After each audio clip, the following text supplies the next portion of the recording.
Should the Rams throw caution to the wind at this trade deadline and go out and get a wide receiver? I actually think they should. But before we get into that, be sure to like, subscribe, and comment. Also, be sure to follow me on all social media at JKBogan, including Instagram, TikTok, Twitter, Kick, and Twitch.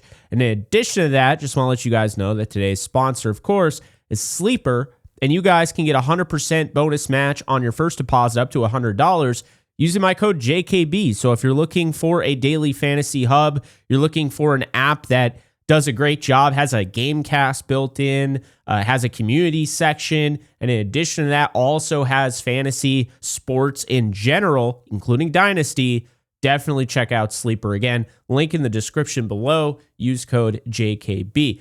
All right, so this year, the way I see it is that the Rams have Matthew Stafford, who is only getting older. He's playing at an MVP level, and you have to strike while the iron's hot. I know the Rams already won the Super Bowl, but they should win one more at least with Matthew Stafford at the helm. So, with that said, let's start off. Why would the Rams go after a receiver? Well, Tutu Atwell is officially going to only be out 4 weeks. Okay, Sean McVay confirmed he's going to miss a month and he'll be back. He's not expected to miss any more time than that, which is good news. That said, regardless if he was back or not, I still think the Rams can justify going to the well and getting another pass catcher. And now we're going to start from the top. So this is a tier group, the top tier, this year and beyond tier group. Okay, and what I mean with this tier group is these are guys that essentially can help you right now, but can help you next year and so forth. So let's start off with Brian Thomas Jr. from the Jacksonville Jaguars, who's expected to be a free agent in 2029 and has a fifth-year option that a team can pick up. Adding Brian Thomas Jr., 6'2", 209 pounds, good body, type and size and all of that. He's having a down year. I don't know if he's going to cost a first rounder. I don't even know if he'll get traded, but there are rumors that he's available, or at least they're listening to calls. He struggled this year. He doesn't have the same production. He's dropped passes, and he's dealt with some injuries. That said, this could be interesting because you look at this player and you see the explosive nature, you see the ability, the deep threat ability, the game-breaking speed, the separation skills can really bolster that vertical passing game, but also it creates a dynamic receiving trio, probably the best receiving trio with Nakua, Adams, and Thomas Jr. And in addition to that, it basically takes a lot of pressure off of Nakua, and it takes a lot of pressure off of Adams, so defenses can't hyperfixate on one of the two. And with Tutu Atwell going on IR, they're now losing a 4.3 speed guy, so insert another 4.3 speed guy in Brian Thomas Jr. that replaces that deep threat. But also, people always talk about how Tutu Atwell's too short and Stafford has a hard time hitting him. Of course, he missed, him. He threw way over his head in the 49er game, and, he's missed him a few times. Well, Brian Thomas Jr. is big enough where he wouldn't be having that issue. So the fifth-year option, I think, is interesting there. He's a willing blocker. I'm not going to say he's the best run blocker ever, but I think he would fit this team. This is a guy that I really liked in the draft. And I'll just say this before we get into more. Davante Adams is worth $28 million next year. I don't know if the Rams are going to pay him that. A big stipulation in the deal was that it was likely going to be a one-year deal. It will be 2 years on the books, but it's a one-year deal likely, and we'll see about year two because Davante Adams is getting paid half that in year one. That was why he signed this contract. So we'll see. That said, we move on. Well, but before we move on, what would this cost? I think ultimately you'd have to trade your first round pick, which you're expecting to be 32 or something up there. I think that's fine. I think it's an even trade. You get Brian Thomas Jr. He's obviously going to contribute now. He's going to replace Davante Adams, or if you bring back Davante Adams next year, you still have the best trio in the league, and you have him until 2029. And that's a cost-effective deal that wouldn't really take away from Puka Nacua getting extended. So that's something to keep in mind. You would eventually have to pay Brian Thomas Jr., maybe even a year early, but it shouldn't take away from paying Puka Nacua. Number 2 is Jalen Waddle from the Dolphins. Now, I'm higher on Brian Thomas Jr. here. I think Jalen Waddle is probably the better player, but he's also been in the league longer, and he's trending down. I think that's something that people need to keep in mind. 5'10", $185. I don't really care about the size factor. Plays taller than he actually stands. would create an absolutely dominant receiving trio, has crazy acceleration. So while they both have great speed, elite speed, he's got the acceleration where he goes 0 to 60 on a dime. So when you're looking at Waddle, it's a hefty contract. He signed a 3-year deal worth over $80 million. It's going to be cost effective and manageable for the Rams this year, but after this year, it's not. It's going to be a lot of money, and that's money that you could be spending on Jared Verse. You can be spending on Puka Nacua, Kobe Turner, Kobe Durant, Quentin Lake. I mean, all these guys that you're going to have to pay or at least figure out a way to bring back in some capacity. Well, now you're taking on Jalen Waddle's deal. On top of that, you're taking a deal that wasn't structured by your organization. It was structured for the Dolphins. It was structured for their books, and it was structured by, I believe, one of the worst GMs in football. So keep that in mind. When you take on a deal, sometimes the contract needs to be reworked, and it doesn't always get a chance to because it takes two to tango in the first place. So Waddle's great. He could fit the receiving room. He's not a bad run blocker at all. I think he's actually really good, and he's really improved over the years. But technically, he's declined. After 3 straight 1,000-yard seasons, he started to fall off, although I would imagine with Tyreek Hill out the door, or potentially out the door, and definitely injured now, we're going to see Waddle probably go back to 1,000 yards this year.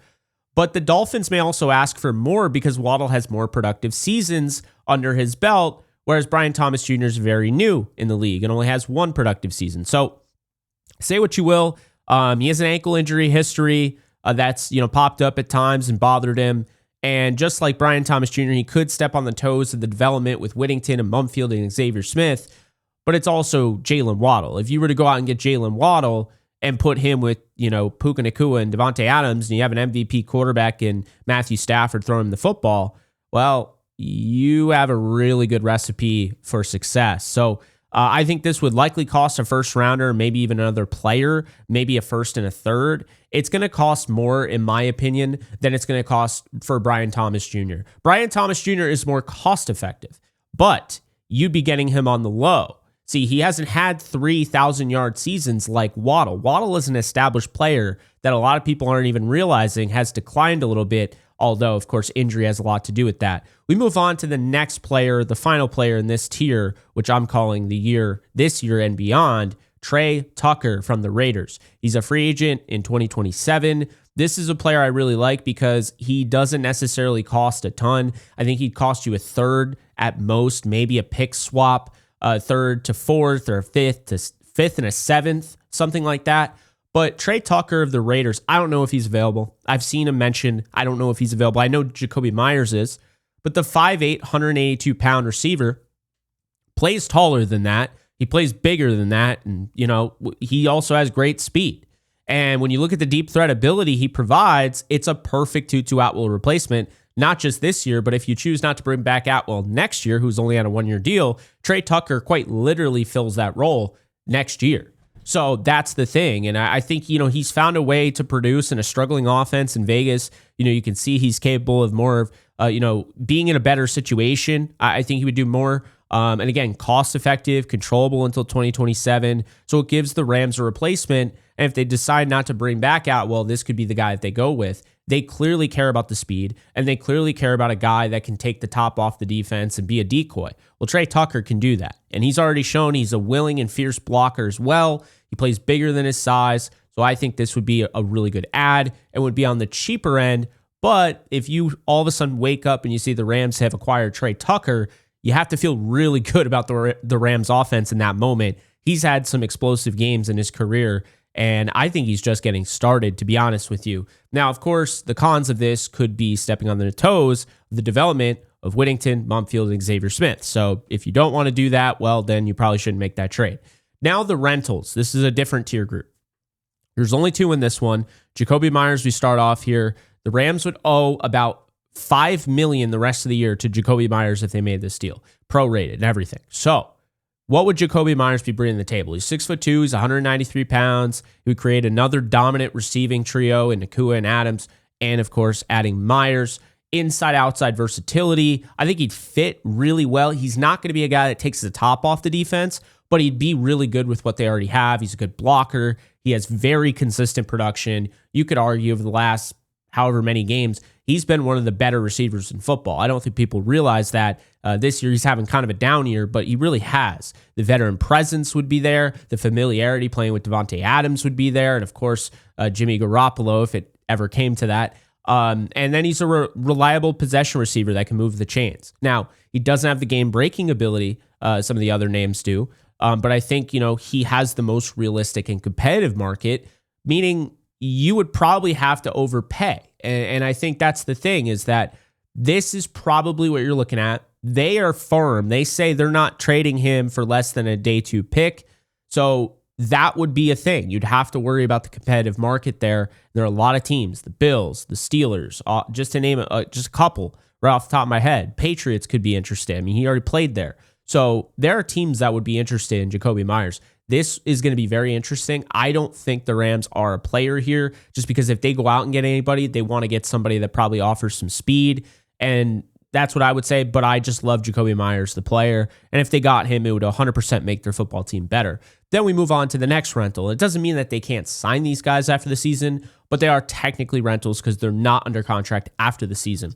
Rashid Shaheed from the Saints. Rams would owe him $1.6 million approximately for the rest of the year. So that's pretty good. Wouldn't really have any sort of hit on the cap. He's 6 foot, 180 pounds. He provides a deep threat that, I think he'd be a perfect Tutu Atwell replacement, very similar to Trey Tucker. The special teams upgrade. I mean, this is a first team all-pro return specialist. And again, he'd be cost effective. Rashid Shaheed offers one thing, and that's speed. I mean, he's a good, reliable receiver. He can make plays over the middle, and he can be a gadget threat. But if you're asking him to do a bunch of things where he's jumping up and playing the deep ball and being a contested catch guy, it's not really his thing. Doesn't mean he could never do it, but you're looking at him for one thing, and that is the speed that he's going to provide. So what are the cons of adding Shaheed? Well, he's a season removed from a meniscus tear, so that's something to keep in mind. The durability is still a little bit of a question. He hasn't really been the same player in 2025. I mean, I think that has something to do with the quarterback situation, but, he really just hasn't, so there's something there. And then I think that this would definitely take away an opportunity for Xavier Smith, a Whittington, a Mumfield. So that's something to keep in mind. Pretty much all these guys would. And then he's likely to have a competitive market because, you're looking at all these receivers and all these teams that need receivers. Well, there you go. So you might have to overpay for Shaheed. The likely price for him is going to be, in my opinion, at least a 5th rounder, maybe a 4th. But the Rams don't have a 4th because they traded that to trade up and get Ty Hamilton in the draft. So they could do something like a 3rd and then a pick swap and go down to the 4th. I don't know, but that could be a little bit of an issue where a team might have a 4th round pick, and that might be the sweet spot. So that, of course, is why I wasn't a huge fan of the trade up, but that's neither here nor there. And then the last one here I'm going to talk about are the free agents. There's 2. Technically, Gabe Davis isn't a free agent. He is on the Bills practice squad, but he's an option. He's someone I want in the offseason. As you know, I made a video on him, 26 years old. I just have concerns as to, I know he had a knee injury, but why did he go from being a productive receiver to now he can't get on the field in Buffalo when Buffalo needs a receiver? He's just on the practice squad. I don't really know what's going on there. That's a concern of mine. And then Odell Beckham Jr. would be just a fun addition because of who he is and what he means to the Rams. I mean, he's going to be 33 by the end of, by the time he's off his 6-game suspension. So he won't be available until week 12. But that said, he does have familiarity with the system. He's proven to be a big-time player in the past and would add depth without having to be a starter. He's worked with McVay and Stafford before, and Odell expressed in a recent podcast wanting to be a Ram again. So there's that. My conclusion in all of this is very simple. Number one option for me is Brian Thomas Jr. If he's available, he's the best option for the value and for the talent. He's cost effective. He's very talented. He would provide an absolute spark. And this is an F them picks move. You'd probably give up a 1st-round pick. You wouldn't be giving up the Falcons' 1st-round pick that you're getting. You'd give up the Rams' 1st-round pick. And if that said, I think you could get Brian Thomas Jr. if the Jaguars were willing to move on from him. Number 2 is Trey Tucker. If he's available, he's the 2nd best option due to cost effectiveness and his talent. And I like that. I like him over Rashid Shaheed a little bit more because I think he offers more with the contract. I mean, he does offer more with the contract. He'd be under contract until 2027. He really gives the Rams a lot of flexibility for next year, whereas Rashid Shaheed, you're offering, essentially draft capital that is going to hold back your team next year in a sense, and you're just trying to win now this year. Well, you could get maybe the same production out of Trey Tucker if he is available, of course. That's a big if. And you would have, an extra year of control. So that's something to keep in mind. Number 3 is Rashid Shaheed. If he's available, he's the third best option. After those 3, Jalen Waddle. But again, the contract makes it hard to re-sign your own guys. I think the big important thing to point out here before you go out and make a big trade is what are you trying to accomplish and what are you making the big trade for?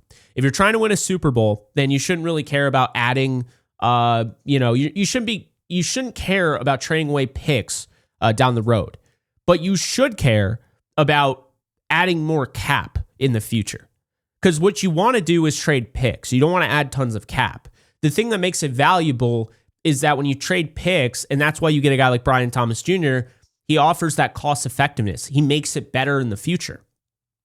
If you're going to go out and get a rental, well, that's why contenders go out and get rentals. They don't care about next year. They'll give you that pick. They want the here and now, but they also don't want that guy on the books.